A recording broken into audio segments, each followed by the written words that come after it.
الملك خفرع.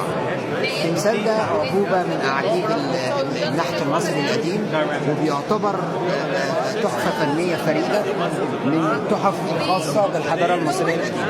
التمثال ده معمول من حجر الديوريت، حجر صلب جدا. لحد دلوقتي مش عارفين ازاي تم نحت الحجر ده، يعني حتى استخدام الماس في نحت مثل هذا التمثال شيء صعب جدا. فلحد دلوقتي ده بيمثل تحدي للعلماء ازاي يقدروا ينحتوا التمثال.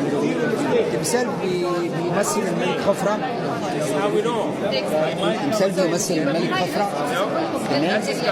مرتدي النمس اللي هو غطاء الراس الملكي، الدقن الملكيه، فارد ايد من ايدينه تمثيل للرحمه، بالايد الثانيه قبضه على قطعه من القماش تمثيل للقوه، وعندنا الخرطوش بتاعه تحت، تمام. والتمثال بيمثل الملك وهو جالس جلسه مهيبه جدا على عرشه، تمام. تحفه فنيه حقيقيه، مش عارفين لحد دلوقتي اي ماده من المواد استخدموها علشان ينحتوا التمثال. في بقى حاجه مهمه جدا في الظهر هنا، ده هنشرحه بقى.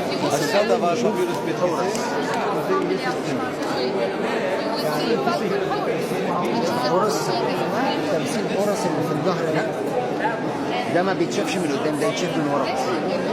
الفنان هنا حط التمثيل بتاع الصقر في الظهر علشان يعمل حماية لأضعف منطقة في التمثال اللي هي منطقة الرقبة.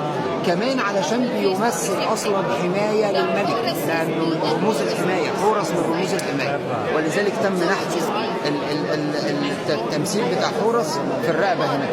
المنظر اللي على العرش ده منظر مهم جدا، اسمه سماء توحيد او سوا توحيد، يعني توحيد الارضين.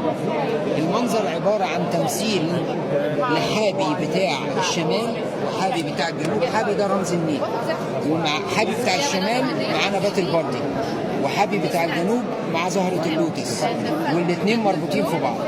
ده رمز تقليدي بيمثل توحيد الأرضين، شمال وجنوب مصر، واسمه سماء طويل. وأصبح تقليد من ساعة ما نعر مروحة الأرضين لأول مرة، أصبح تقليد، وبقت الملوك بتحطه على العرش بتاعهم زي كده، أو بترسمه في جداريات أو المنظر ده مهم جدا، يعني توحيد الأرضين. Ama diğeri de çoktan rigarda. Lo que más importante era rey.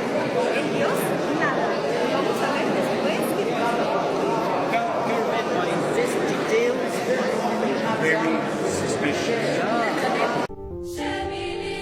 ثبت جذورك في التراب فأنت باق ها هنا. الأرض أرضك يا فتى، هذه البلاد بلادنا.